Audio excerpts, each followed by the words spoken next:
मैं विनोद वर्मा PMIC लखपड़ा बाग बाराबंकी। आज मैं 12th क्लास के लिए प्रिपरेशन ऑफ कोलाइडल सॉल्यूशन में कुछ और जो केमिकल मेथड्स हैं उनके बारे में बताएंगे। इससे पहले हमने जो है कोलाइडल सॉल्यूशन की और सारी कई मेथड्स बताई हैं, जैसे पेप्टाइजेशन और mechanical method, electrical dispersion method, तो इस तरह से जिसको ब्रीडिक्स मेथड भी कहते हैं। तो कई सारे हमने मेथड बताए, लेकिन आज जो हम क्या है कि केमिकल मेथड्स में कुछ एक दो बताते हैं। देखिए पहले इसमें क्या है कि केमिकल मेथड्स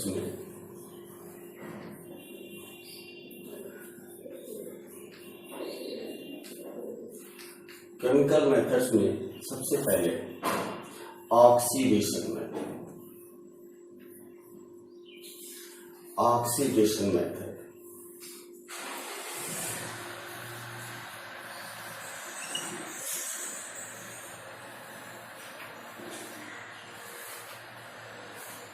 ऑक्सीडेशन मेथड में क्या है कि इस मेथड से नॉन मेटल के कोलाइडल सॉल्व प्रिपेयर किए जाते हैं। प्रैक्टिकल वर्क में हम लोग बताते हैं कि वो भी इसको बोलते हैं क्वालिटेटिव एनालिसिस। तो इसमें जो हम लोग बताते हैं कि जब H2S गैस पास कराई जाती है कोल्ड सोल्यूशन में, सेकेंड ग्रुप के एनालिसिस में हम जब करते हैं तो उसमें बताए हैं कि जब H2S गैस कोल्ड सोल्यूशन में पास की जाती है तो इसमें जो H2S का यानी हाइड्रोजन सल्फाइड का जो सल्फर है वो सल्फाइड से जो है क्या है, सल्फर में जो है क्या है ऑक्सीडाइज हो जाता है।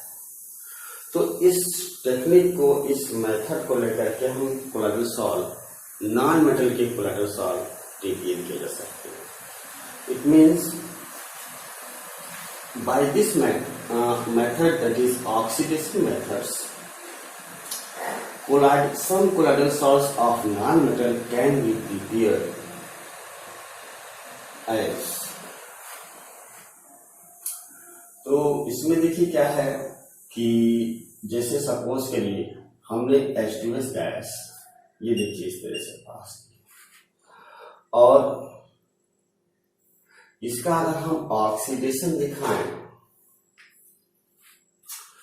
तो ये देखिए सल्फर अलग हो जाएगी और ये H2O इस तरह से करके हो जाएगी। तो अगर हम इसको देखें तो ये इस तरह से करके उसको बैलेंस कर लें, ये देखिए। तो ये जो है क्या है, ये सॉल्व एक प्राप्त होगा, कोलाइडल सॉल्व नॉन मेटल का है। अब इसमें देखिए क्या है कि जो सल्फाइड है ये ऑक्सीडाइज हो जाती है, सल्फर ये ऑक्सीडेशन होता है इस तरह। और भी कई से ले सकते हैं इसमें, जैसे H2S का ये देखिए है, अगर हम इसमें सल्फर डाई ऑक्साइड को ले अगर ऑक्सीडाइजिंग एजेंट के रूप में, तो ये जो है सल्फर होगा और ये देखिए H2O। तो इसमें अगर हम करें इसको 2 करना पड़ेगा, और ये जो है सल्फर हाइड्रोजन 4 हो गया तो इसको 2 करना पड़ेगा, और ये जो है क्या है 3 सल्फर हो गया। तो ये सल्फर सॉल्व इस तरह से ये देखिए, ये भी ऑक्सीडेशन हो, इसमें भी वही हल रहा है, यही चीज देखी गई, ये चीज कि sulphide is oxidised into sulphur. ये -1 और ये 0 ऑक्सीडेशन स्टेट, -2 और ये 0 ऑक्सीडेशन स्टेट, -2 से 0 हुआ मीन्स इंक्रीज किया ऑक्सीडेशन नंबर, और जहां कहीं increasing of oxidation takes place, that is process is known as oxidation. तो ये इस तरह से प्रोसेस ऑक्सीडेशन की है। तो तो इस तरह से कई सारे हो सकते हैं।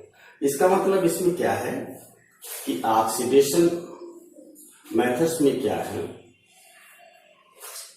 कि this method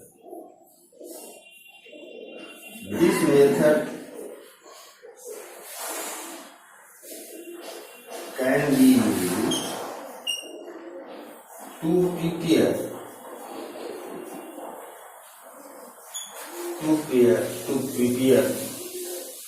colloidal salt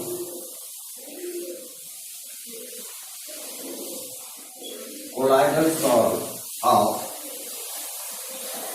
some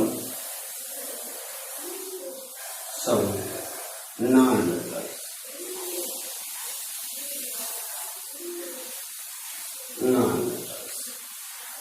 like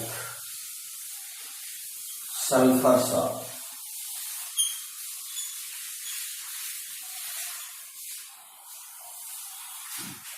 इस तरह का। अब इसमें देखिए क्या है, कुछ एक और मेथड है।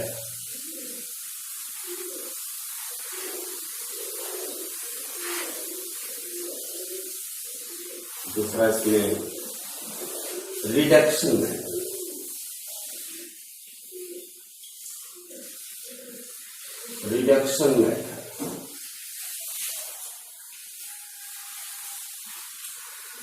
ऑक्सीडेशन में क्या है कि ऑक्सीडेशन नंबर इंक्रीज हुई, रिडक्शन में क्या है, इनमें जो है ऑक्सीडेशन नंबर जो है रिड्यूस होती है, तो इसको रिडक्शन कर। तो इस मेथड से मेटल के कोलोइडल सॉल्ट किए जाते हैं, और इसमें जो है क्या है कि मेटल उस रिएक्शन में रिड्यूस होती है, यानी पॉजिटिव जो भी उस पर चार्ज होता है वो क्या है, न्यूट्रल हो जाता है। तो इस तरह से, तो by this method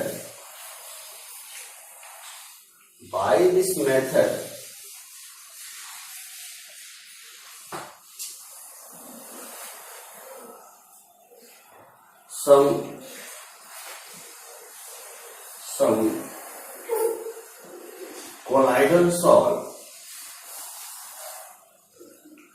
colloidal salt can be prepared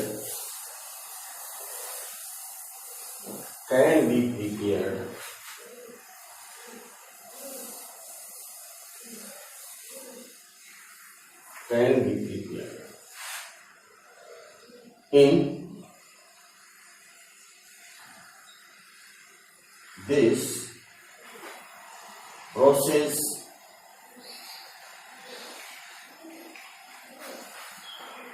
metals are reduced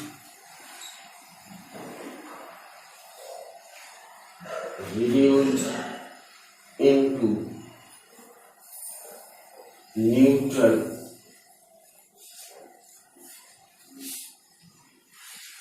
isolated matter.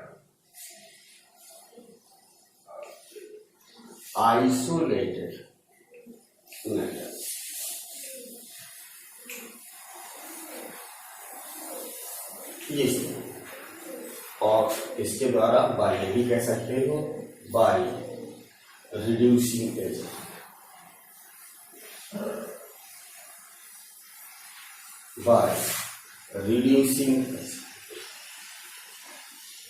तो इसमें क्या है कि इस मेथड से हम मेटल के कोलोइडल सॉल्ट प्रिपेयर करेंगे। इसमें रिडक्शन प्रोसेस होती है और रिडक्शन किसी रिड्यूसिंग एजेंट के द्वारा होता है।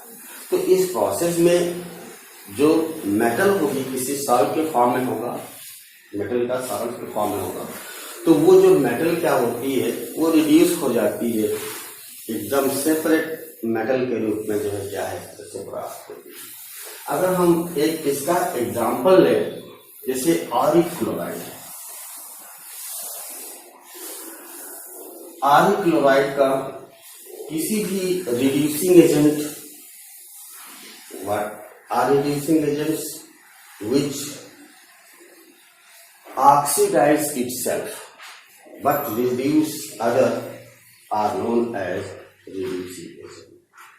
जैसे इसमें हाइड्रोजन है, फेनिल हाइड्रोजन है, यूरिया है, तो इस तरह से कई सारे हैं जिसमें एक्टिव हाइड्रोजन्स होता है, लिथियम एल्यूमिनियम हाइड्राइड्स हैं, एक्टिव हाइड्रोजन्स हो, वो जो है क्या है कि रिड्यूसिंग एजेंट की तरह से काम किया। जैसे हमने अब इसमें से क्या है हाइड्रोजन लिया, ये हाइड्रोजन है NH2NH2, तो इसके द्वारा अगर हम इसका रिडक्शन कराएं तो देखिए जो ये आयनिक है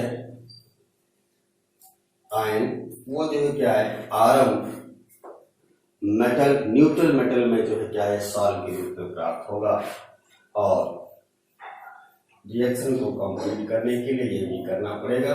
देखिए ये इस तरह से बनता है।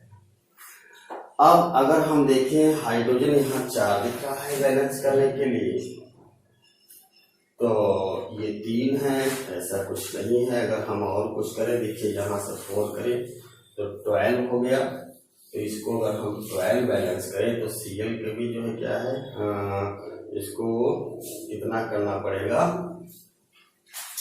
3 कर ले तो ये 3 दूनी 6, ऐसे 3 ये 6 ये हो गया, 3 दूनी 6, 3 दूनी 6 12 ये हो गया, Cl 12 हो गया, इस तरह करके ये 4 हो। अब देखिए इस तरह से बैलेंस हो गई, तो ये क्या बना कि AuCl3 प्लस H2NNNH2 हाइड्रोजन, तो ये जो क्या है आरम मिलेगा, और ये N2 और 12 HCl इस तरह का। तो ये हमारा क्या है, इसको हम गोल्ड सॉल्ट ही बोलते हैं। ये क्या है गोल्ड सॉल्ट है। तो ये इस तरह से इसमें रिडक्शन सिंपली हुआ है। इसमें जो ये फेरिक आयन है ट्रिपल प्लस है, ये जो है क्या है रिड्यूस हुआ है, यानी 0 ऑक्सीडेशन स्टेट हुई, यानी इसमें रिडक्शन की प्रोसेस हुई, रिडक्शन की प्रोसेस हुई, इसलिए ये मेथड क्या कहलाएगा रिडक्शन। तो ये केमिकल मेथड्स हैं, ये इस तरह करके इसमें ये रिड्यूसिंग एजेंट है, और ये इस तरह करके इसको जो है क्या है कासियस ऑफ पर्पल भी कहते हैं इस तरह। तो ये सारी मेथड्स थे जो कोलाइडल सॉल्यूशन की प्रिपरेशन की। अब जो है हम क्या करेंगे, ये जो कोलाइडल सॉल्व को या कोलाइडल सॉल्यूशन को जो प्रिपेयर किया है डिफरेंट मेथड से, तो इनमें जो इम्प्योरिटीज रह जाती है, कुछ चीज हम प्रिपेयर करते हैं तो परफेक्टली जो है क्या है कि वो चीज नहीं प्राप्त होता है, कुछ न कुछ उसमें इम्प्योरिटीज रह जा सकती है, यानी अशुद्धियां रह जाती हैं। तो अब उन अशुद्धियों को इम्प्योरिटीज को रिमूव करना है। तो हमारी अगली जो हेडिंग होगी वो क्या है कि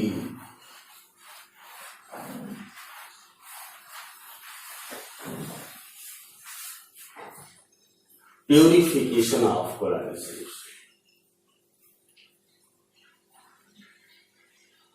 purification of colloidal solution, colloidal solution.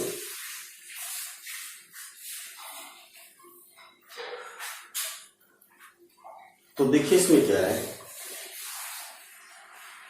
generally colloidal solutions are colloidal salts which are prepared by various physical and chemical methods, contains many impurities.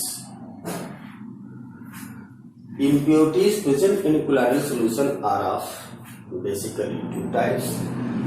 That is, first is insoluble and second is soluble impurities, in which insoluble impurities can be removed easily by the process of filtration because it stopped and separated easily by the process of filtration.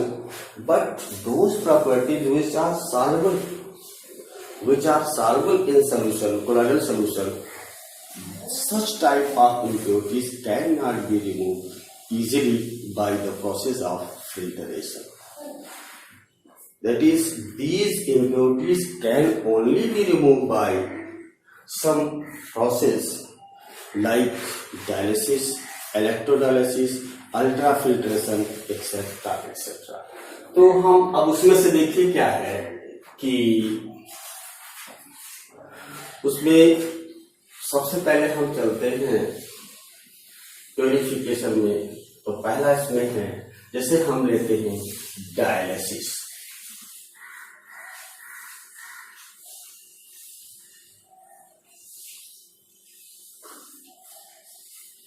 देखिए dialysis है, इसको हम अपोहन कहते हैं।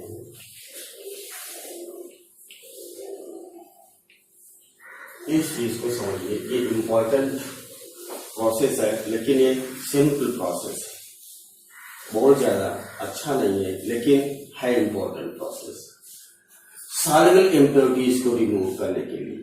देखिए अब इसमें अगर हम थोड़ा सा डायग्राम अगर देखें तो इसमें देखिए क्या, थोड़ा सा हम बड़ा डायग्राम बनाएंगे।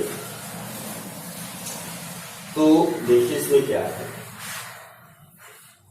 कि एक ऑपरेटस होता है और इसको जो है क्या है, डायलाइजर कहते हैं। इस तरह से ये डायलाइजर होता है।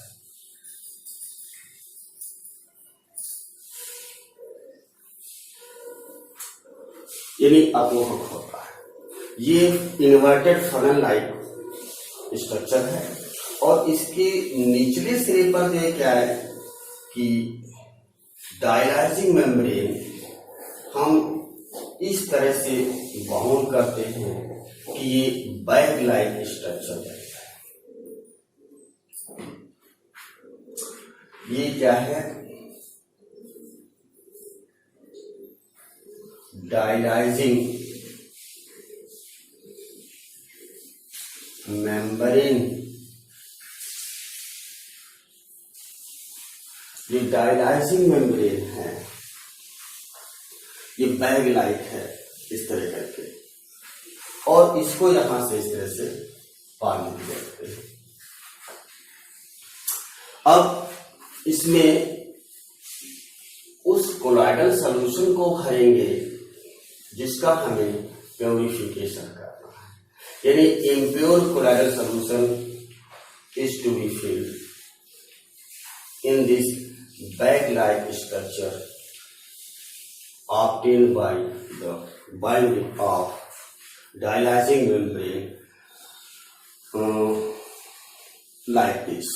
ये इस तरह करते हैं। तो इसमें हमने जो है क्या है कि ये इम्प्योर कोलाइडल सोल्यूशन हो गया है, अशुद्ध कोलाइड निकले।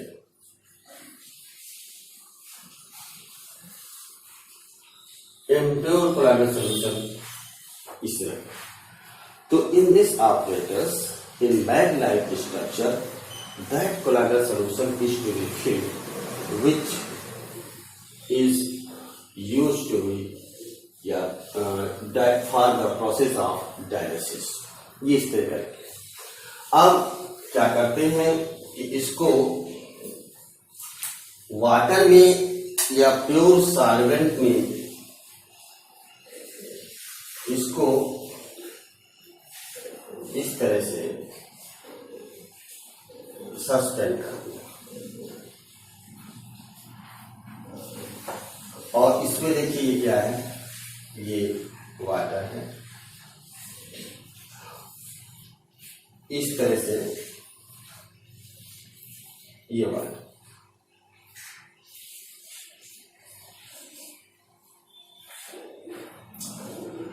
अच्छा अब अगर इस वाटर को रनिंग फॉर्म में अगर रख सके, यानी वाटर जब आए और निकलता रहे तो और अच्छा होगा।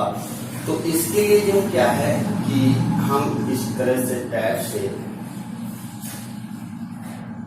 टैप वाटर का इस्तेमाल करके पानी यहाँ लाते लेंगे, और इसको जो है क्या है कि इधर बाहर निकालने के लिए भी इस तरह से हम सिस्टम बना सकते हैं। इस तरह से ऐसे ही कर ले, इससे जो निकलेगा सॉल्यूशन होगा ये इस तरह। तो जैसे ही हम क्या करेंगे कि इसमें इम्प्योर कोलाइडल सोल्यूशन लेकर के और इसको हम सस्पेंड करेंगे वर्टिकली वाटर में, रनिंग वाटर में कह सकते हैं, अगर हम सस्पेंड करेंगे तो इसमें जो क्या होंगी इम्प्योरिटीज, वो जो है क्या है ऊज आउट, यानी कि बाहर निकलना शुरू कर। ये इम्प्योरिटीज है, ये देखिए इस तरह करके हैं। और ये इम्प्योरिटीज जो होती हैं वो क्रिस्टलॉइड्स के फॉर्म में होती हैं। क्रिस्टलॉइड को जानते हैं कि वे सॉल्युबल है, किसी सॉल्वेंट में जो है क्या है डिसॉल्व होकर सॉल्यूशन बनाती है। तो ये क्रिस्टलॉइड के फॉर्म में